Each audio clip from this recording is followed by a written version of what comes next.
시카고 데일리 뉴스지라고 하는 그 신문에 난 기사입니다. 어글피스라고 하는 그 마을에 한 세탁소에서 일어나는 일인데요. 옷을 맡기러 어떤 사람이 왔습니다. 그리고 그 사람은 그것을 맡기고 돌아갔죠. 그래서 이제 세탁소 주인이 그 옷을 다 이제 안에를 주머니를 다 이렇게 검사해보고 이제 세탁기에 넣어야 되잖아요. 그래서 그것을 다 찾다가 보니까 두시다 보니까 거기에서 돈이 나온 거예요. 작은 돈이 아니고 한 2만 불 가량 뭉치가 나온 거예요. 100불짜리가 나온 거죠. 그래서 기다렸습니다. 분명히 자기가 돈 넣는 걸 잊어버리고서 여기다 갖다 맡겼을 거니까 찾으러 오겠다. 암만 기다려도 안 오는 거예요. 그래서 경찰에 알렸죠. 어떤 사람이 이렇게 맡기고 갔는데 안 온다고. 경찰이 결국 그 돈의 출처를 찾기 위해서 결국 신문사에 알렸습니다. 그렇게 하고서 그 다음 얘기는 어떤 얘기가 있었냐면,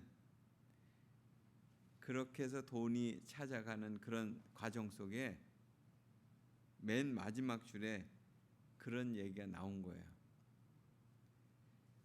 정직이 뉴스거리가 되는 그런 시대가 됐다는 말을 그 기자가 그렇게 썼다는 겁니다. 그러니까 정직이 뉴스거리가 되는 시대가 우리가 됐다. 자기 것 아닌 것을, 다른 사람 것을 그냥 돌려주는 그런 부분들에 대해서조차도 사람들은 그것이 당연하다고 생각해야 되는데, 그것이 특별한 이슈거리로 생각하고 그렇게 그것을 돌려주는 일들을 굉장히 이렇게 참 귀하게 생각하는 시대가 됐다. 결국 그 얘기는 무슨 얘기입니까? 우리가 살고 있는 이 세대가 그렇게 정직하지 못하다, 진실하지 못하다, 이제 그런 얘기를 하는 거잖아요. 결국 우리의 삶의 어떤 그런 그 보편적인 삶의 내용들, 상식들이 그냥 그대로 받아들여지는 그런 시대에 우리가 살아가야 되는데, 그런 시대가 아닌 곳에 우리가 살고 있다, 그런 얘기입니다. 정직하고 진실해야 되는데 그런 부분들이 결핍된 시대에 우리가 살고 있다, 그런 얘기입니다. 그렇다면 우리의 믿음은 그러면 진실한 것인가? 또 그 진실하다면 무엇에 근거한 우리의 믿음인가? 그렇게 만약 여러분들에게 묻는다면 여러분들은 뭐라고 대답하시겠습니까? 그러니까 요즘 사람들이 사실에 근거한 어떤 사건의 내용보다도 보면 그 사건에 대한 어떤 입장이 무엇인가, 이런 것을 더 중요하게 다루는 것 같아요. 뉴스를 봐도 사람들의 관심이 거기에 있는 것 같아요. 그러다 보니까는 본질은 사라지고 그리고 그냥 형식만 남는 그런 세상이 되어가는 것이다 하는 거죠. 지금도 세상에 이슈가 되는 것들이 얼마나 많습니까? 그럴 때 이것이 사실이냐 아니냐, 이런 것보다는 그것을 어떻게 해석하고 받아들이고 있느냐, 이런 것에 사람들이 더 관심 있는 거예요.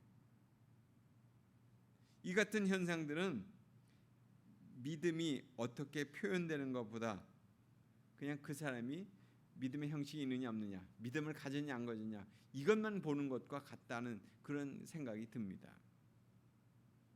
그러니까 이 같은 그런 문제들에 대한 근본적인 핵심은 결국 그 사람의 삶이 어떤 믿음의 내용을 구성하고 있느냐로 알 수 있다는 거예요.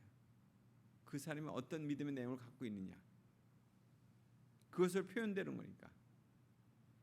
오늘 본문에 소개된 그런 한 부부의 얘기, 뭐 우리가 너무 익히 잘 알고 있는 그런 얘기 아닙니까? 당시 초대교회 성도들의 삶이 그렇게 자기의 것을 가져다가 팔아서 결국 나누고 같이 살았어요. 공동체로. 그러니까 경제 공동체였죠. 사도들은 그것을 사람들의 필요에 따라서 나눠줬다고 했습니다. 이것이 초대교회 믿음 생활의 어떤 형식이었고, 그리고 보편적인 삶의 모습이었어요. 그들이 함께 살아가는데. 그 얘기는 지난주에도 말씀드렸지만 재물을 자기 머리 위에 놓은 사람들이 아니라는 거잖아요. 하나님을 머리 위에 놓은 사람들이라는 거죠. 자기의 것을 자기의 것이라고 더 이상 주장하지 않는, 그렇게 여기면 내가 살겠다 하는 차원에서 하나님께 드리는 거죠. 그러니까 주님의 공동체에 헌신함으로써 주님의 뜻대로 이것이 되어지기를 원한다는 거잖아요. 결국 물질이라는 것, 결국 하나님과 사람을 섬기기 위한 도구라는 것, 그것을 인정하는 거죠. 이처럼 초대교회 성도들에게는 하나님의 주신 이런 은혜가 있었기 때문에 그렇게 함께 살 수 있었어요. 그 은혜에 사실 감격하며 감동을 받은 아나니아와 삽비라 부부도 그래 우리도 그렇게 해야지 하고 자기의 소유를 팔아서 가져온 거예요. 그러니까 지난주에 속에서 우리가 읽었던 구브로 사람 바나바, 그도 하나님께 그렇게 드리는 걸 보니까 참 믿음이 대단하다 이렇게 여겨졌던 거죠. 그런데 바나바와 다른 점이 있었잖아요. 바나바는 자기의 판 값을 전부 사도들의 발 앞에 갖다 놓았던 반면에 이들 부부는 밭을 팔아가지고 그 값의 얼마는 일부는 감추고 그리고 나머지를 사도들의 발 앞에 갖다 두었다는 거예요. 그리고 그것을 마치 그 밭에 판 것의 전부인 것처럼 그렇게 내놓았어요. 뭐 그렇게 한 이유는 뭐 성경에는 자세하게 기록이 안 돼 있으니까 알 수는 없습니다만 추측한다면 아마 자기가 여러 번에 걸쳐서 그것을 내놓으려고 했을지도 몰라요. 그래야 공적이 또 드러나서 사람들이 야, 저 사람 또 이렇게 모두를 위해서 기부하는구나. 아니면 또 다른 부분에 그것을 사용하려고 생각했을지도 모르죠. 아무튼 그들 부부의 잘못은 자신의 전 재산을 다 바치지 않은 것에 있는 것은 아니에요. 초대교회 성도들 그거 자발적인 거잖아요. 내고 싶으면 내고 또 안 내고 싶으면 안 낼 수도 있는 거예요. 누군가 그렇게 하지 않았다고 할지라도 그것에 대해서 왜 안 내느냐고, 당신 가진 게 많은데 좀 내놓지, 이렇게 얘기할 사람 아무도 없어요. 자신들의 재산 처분에 대한 권한을 후에라도 하나님의 이름으로 사용하면 되는 것이니까. 근데 아나니아 삽비라 부부의 죽음은 하나님께 모든 것을 다 바치지 않은 것에 대한 결과는 아닙니다. 사도 베드로의 그 꾸지람을 통해서 본다면 왜 땅값의 얼마를 감췄느냐, 그 땅값은 내 것 아니었냐, 팔아서도 내 것이었고 그 내 마음대로 할 수 있지 않았느냐, 왜 하나님께 거짓말을 했느냐는 거죠. 그러니까 사도 베드로를 통해서 하나님이 우리에게 말씀하시는 것도 물질의 주인으로서 하나님의 이름을 사용하지 않았다는 거예요. 물질의 주인으로서 하나님이 우리에게 요구하시는 것도 주머니 속에 물질에 좌우되는 삶이 아니라 하나님을 주인으로 모시고 그리고 사는 삶, 물질을 주관하는 삶을 살라는 거 아니겠어요? 하나님이 모든 것의 주인이 되시는데 인간의 거짓 행위로 어떻게 하나님을 속일 수 있느냐는 거예요. 어떻게 전지전능하시고 무소부재하신 그 하나님을 그런다고 하면서 믿는다고 얘기할 수 있겠느냐는 거예요. 그런 믿음을 가지지 못한 이 아나니아와 삽비라 부부의 운명은 이미 그런 면에서는 결론이 난 거예요. 하나님 앞에서 속일 수 있는, 감출 수 있는 그런 믿음은 그것은 진정한 믿음이라고 할 수 없겠죠. 아나니아와 삽비라의 죽음은 헌신과 희생 그리고 그 복음의 중심을 떠나지 않았던 초대교회 어떻게 보면 커다란 줄을 긋는 그런 아주 경종을 울리는 그런 사건이 된 거예요. 아나니아와 삽비라 부부, 그들도 교회 공동체 안의 사람들이었잖아요. 그들은 피 묻은 복음의 원형을 지키려고 했던 그런 사람들 중에 한 사람이었어요. 나름대로 믿음이 있었던 거죠. 함께 살면서 많은 믿음의 도전들을 경험했고 또한 참된 믿음의 모습을 거르려고 했던 그런 사람들이었습니다. 그런데 그들의 지닌 믿음이 왜 이처럼 파손했느냐는 거예요. 그들의 믿음이 성경이 가르치는 그런 믿음이 아니었느냐 하는 거죠. 그들은 바나바처럼 그렇게 보여지고자 했던 그런 믿음이었잖아요. 나도 저 사람처럼 저렇게 하고 싶어. 저런 믿음이 좋은 귀한 믿음인가 봐. 이렇게 했던 거 아니에요? 근데 가만 들여다보면 믿음의 중심이 어디에 있었냐는 거예요. 하나님께 있지 않고 자기 자신에게 있지 않았을까 하는 것입니다. 사람들이 보기에 좋아 보였던 그 믿음을 사실 본받으려고 했던 거예요. 필요에 따라서 자신의 재산을 처분할 만큼 하나님을 쫓는데 열심이었죠. 그러나 자신의 중심에 지닌 그 믿음은 결국 하나님에 대한 믿음이라고 다 그렇게 순도가 높다고 얘기할 수는 없을 것 같아요. 결국 자기를 위한 그런 믿음, 우리는 그것을 종교심이라고 얘기합니다. 종교심. 하나님도 자신을 위해서 존재하는 대상으로 여기는 그런 믿음, 이건 종교심, 종교적 열심이에요.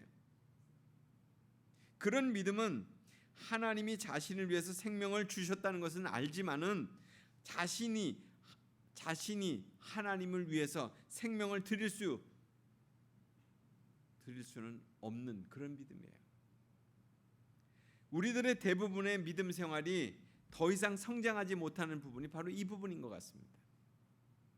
내가 주체가 되는 그 믿음으로 인해서 하나님이 주시는 참 생명을 누릴 수 없는 거예요. 내가 하나님을 찾는 그런 믿음으로 생각하기 때문에 나의 필요와 소원을 따라서 열심히 하나님을 찾지만 그렇지 않을 때는 하나님 없어도 잊어버린 채로 그냥 살아갈 수도 있다는 거죠. 그래서 온갖 불의와 거짓을 일삼는 사람들은 하나님께서는 모르실 것이야 하는 그런 확신에 사로잡혀 살 때가 있다는 거예요. 이쯤은 하나님이 그냥 봐주시겠지, 하나님이 이쯤에서는 그냥 용서하실 거야. 이런 믿음은 하나님에 대한 그런 믿음이 아니죠. 막연한 두려움을 극복하기 위한 그런 겉에 갖는 어떤 종교심, 뭐 그런 것과 뭐가 다르겠습니까? 종교는 그런 거 아니에요. 두려움을 이기기 위해서 뭔가 초월자를 찾는 거고, 뭔가 그것을 의지하려고 하는. 아나니아와 삽비라 부부, 그런 면에서 본다면 참된 믿음을 가진 것이 아닙니다. 남편인 아나니아의 히브리 이름, 그 이름은 하나냐입니다. 하나냐. 아나니아는 헬라어로 음역이 된 것인데 아나니아스가 영어 사전에는 뭐라고 나오냐면 거짓말쟁이로 이렇게 번역되고 있습니다. 거짓말로 하나님을 꺼리낌 없이 속였던 그가 영원한 거짓말쟁이로 오늘 성경에 소개된 거예요. 거짓말쟁이 아나니아의 계획이 결국 부부의 사망으로 결론이 난 거 아닙니까? 같은 날 함께 생명을 잃은 그 부부, 초대교회가 장사를 치러줬어요. 이들의 죽음 이후에 초대교회에 남겨진 메시지는 무엇이겠습니까? 거짓 믿음의 종말이 어떠하다는 것을 보여주고 있는 것입니까? 회개할 기회가 주어졌음에도 선용하지 못한 사람들에 대한 종말을 보여주는 것입니까? 참된 믿음을 지니고 살아야만 영원한 세계를 잇대어 갈 수 있다는 것을 보여주는 것입니까? 결국 죽음으로 그 사람의 삶과 믿음이 남은 자들에게 메시지가 된 거 아니에요. 우리도 언젠가는 이 세상을 떠나게 될 것입니다. 각자의 죽음이 과연 어떤 메시지로 남게 될 것인가 하는 거죠. 그것은 지금 우리가 믿는 그 믿음이 참된 믿음인가로 결정지어진다 하는 것입니다. W.B. 나이트라고 하는 사람이 대양을 항해하는 커다란 여객선을 타고 가다가 갑자기 그 배의 구조가 궁금해졌어요. 그래서 배 밑바닥으로 이렇게 안내를 받아서 내려가 봤습니다. 그랬더니 거기에 갔더니 커다랗게 이상하게 생긴 장치를 발견하게 됐어요. 그래서 안내자에게 물었죠. 이것이 무엇입니까? 그랬더니 이것은 이 배의 자이로스코프라고 하는 것입니다. 파도가 심할 때 배가 평형을 유지하도록 그렇게 도와주는 장치라는 거예요. 산더미 같은 거대한 파도 속에서도 배가 흔들리지만은 넘어지지 않고 안정되게 평형을 유지할 수 있는 것은 바로 이 장치 때문에 그렇습니다. 저는 믿음이 바로 이 자이로스코프와 같은 그런 역할을 하는 거라고 생각합니다. 우리가 거대한 폭풍을 만난다고 할지라도, 예상치 못한 그런 지진으로 인해서 땅이 갈라진다고 할지라도, 그래서 건물이 무너진다고 할지라도, 그래서 우리의 삶이 정말 촌각에 달려 있다고 할지라도 피난처 되시는 하나님에 대한 그 믿음이 있다면 우린 두려워하지 않고 담대하게 정말 살아있는 믿음으로 마지막을 맞이할 수도 있을 것입니다. 구약 성경에 우리가 잘 알고 있는 그 믿음의 조상 아브라함, 그도 75세 갈 바를 알지 못하는 채 불령을 받았어요. 위기를 겪어야만 했어요. 하나님께 불령 받았는데 또 중도에 포기할 수 있는 그런 상황들이 수없이 발생했어요. 그럴 때마다 하나님께서 그에게 나타나셔서 말씀해 주셨고 인도해 주셨죠. 너의 자손을 바다의 모래와 같이 하늘의 별과 같이 많아지게 할 거야. 모험으로 나서는 믿음의 삶을 살았습니다. 그러나 오늘 그리스도인들 중에는 그 무모한 모험으로 인해서 나서는 그런 모험의 삶을 사는 사람들도 많다는 거예요. 그 믿음은 오직 자신이 믿는 그 믿음을 그냥 신뢰하고 가는 거예요. 난 이렇게 믿으니까 이렇게 살면 될 거야. 가능성, 긍정의 힘을 믿는 거예요. 그러나 아브라함은 하나님의 말씀을 믿는 그 믿음으로 계속 출발했습니다. 말씀으로 천지를 창조하셨고 그리고 다스리시는, 경영하시는 하나님을 믿었기 때문에 불가능한 현실 앞에서 결코 절망하지 않았다는 거죠. 마침내 그의 믿음에 대한 하나님의 응답이 언제 일어났습니까? 그로부터 아주 오랜 후에 출애굽에서 하나님이 보여주셨잖아요. 아나니아와 삽비라 부부 이야기는 거짓 믿음을 구별하는 참 믿음에 대한 얘기입니다. 이처럼 현실 세계에서 믿음을 가지고 산다고 하는 것은 거짓 믿음이 무엇인가를 늘 분별해야 되는 거예요. 거짓 믿음은 진정으로 믿지 않는 그런 믿음을 의미하기보다는 믿고는 있지만은 그 믿음에 대한 삶의 전부를 집중하지 않는 거예요. 믿고는 있지만 그 삶에 내가 믿는 대로 그렇게 행하거나 따르지 않는 거예요. 이게 거짓 믿음이라고 저는 생각합니다. 아나니아와 삽비라 부부는 자신의 밭판 대금을 마치 자신의 삶의 전부인 양 그렇게 사도들 앞에 가져왔잖아요. 자신들에게도 뭐 그것이 그렇게 갖다 놓을 때 서로 의논했을 거예요. 정당하지 못하다, 아마 그런 생각이 좀 있었겠죠. 그러나 자신들을 합류하면서 아마 사도들에게 가져왔을 거예요. 자신들이 헌신하는 것이 남들에게 의미 있는 그런 참으로 사랑이 될 거다, 이런 행동이 될 거라, 이런 생각을 했겠죠. 그리고 나머지 부분들에 대한 생각은 기회가 된다면 다시금 뭐 하면 될 거 아니야, 이런 여지를 두었을 것입니다. 이들 그 부부의 믿음의 방식 가만 들여다보면 결국 자기 주도적인 그런 믿음의 방식이에요. 언제든지 내가 하려고만 한다면 그냥 내가 할 수 있어, 그러면 믿음의 성장도 그렇게 되는 거야, 이렇게 여기는 거예요. 헌신의 수준도 믿음의 열심도 자신이 결정하는 거예요. 남들보다 희생하고 헌신하는 모습이 있었어요. 그것을 위안을 삼고 그리고 자신의 기회를 나중으로 돌립니다. 믿음과 사역의 내용도 방향도 하나님의 필요보다는 나의 여건과 상황에 따라서 그냥 그렇게 행하는 거예요. 그래서 자신의 믿음과 상황들이 불편해지면 어떻게 됩니까? 내 믿음은 좀 이렇게 처지게 돼요. 믿음의 열심이 약해지는 거예요. 결국 이 같은 믿음을 종교적인 믿음이라고 할 수 있습니다. 기본적인 구원은 받을 수 있지만 정말 그의 상급에 따른 그 공력은 고린도서의 말씀처럼 지피나 나무로 되어 있어서 다 타버리고 흔적도 없이 다 사라지게 될 거예요. 이 같은 종교적인 믿음에서 벗어나는 길은 무엇이겠습니까? 그것은 우리의 믿음의 방향을 바꿔야 돼요. 믿음의 방향. 나 중심에서 예수님 중심으로 방향을 바꿔야 돼요. 나의 만족보다는, 예수님의 기쁨이 되는 그런 선택을 해야 되는 거죠.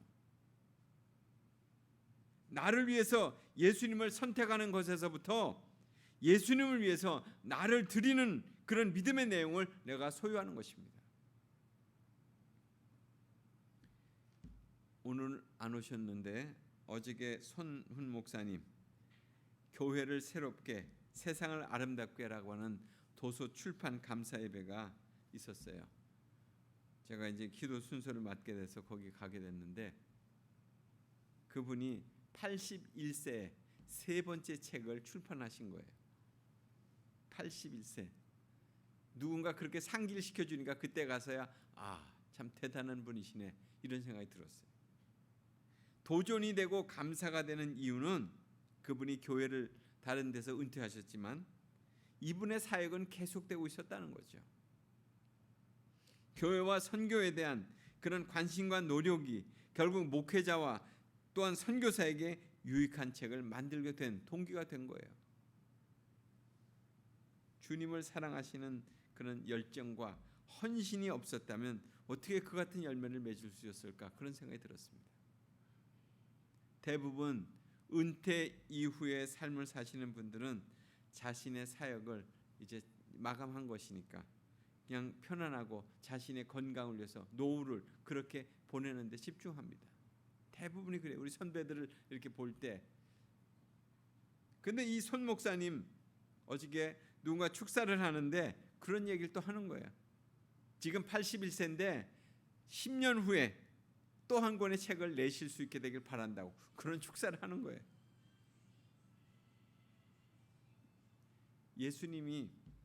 예수님을 위해서 그렇게 하시겠다고 한다면 아마 예수님이 힘을 주실 거다. 저는 그런 생각이 들어서 동의를 했습니다. 결국 우리의 믿음의 순간들, 결국 항상 누구를 위해서 살고 있는가를 살펴봐야 돼요. 나는 지금 이 순간을 누구를 위해서 살고 있나? 나를 위해서 살고 있나? 누구를 위해서 살고 있나? 대단한 결정을 내리는 순간이 아니더라도 순간순간을 나는 어떻게 살고 있는가를 주님 앞에서 살펴봐야 돼요. 그것이 나의 믿음의 내용을 만드는 순간이니까.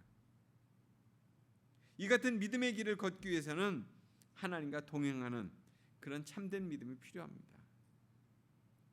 하나님이 우리에게 다가오심을 경험함으로 그렇게 깨닫는 그런 믿음이 필요해요. 주님이 내게 지금 뭐라고 말씀하시는 건가?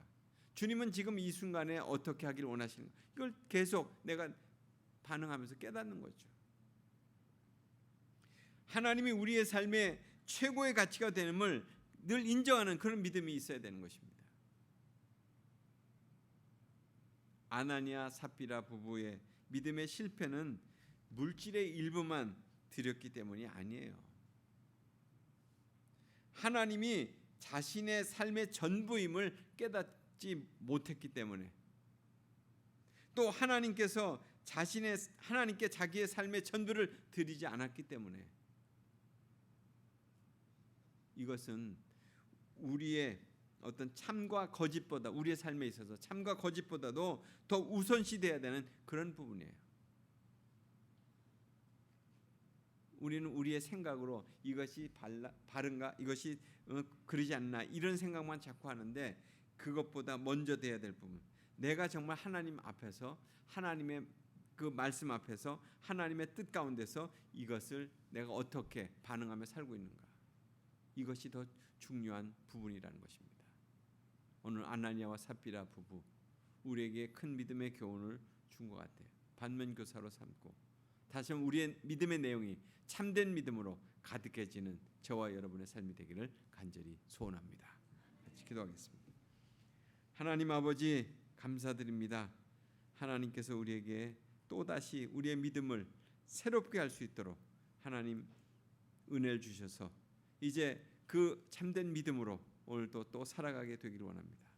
늘 그래서 주님이 내 삶의 전부가 되며, 또 주님께 내 삶의 전부를 드리며, 주님께서 이루시고 행하시는 것들을 하나님 저희가 다시 한번 깨달으며 살아가는 복된 여정의 삶이 되도록 축복하여 주옵소서. 예수님 이름으로 기도드리옵나이다. 아멘.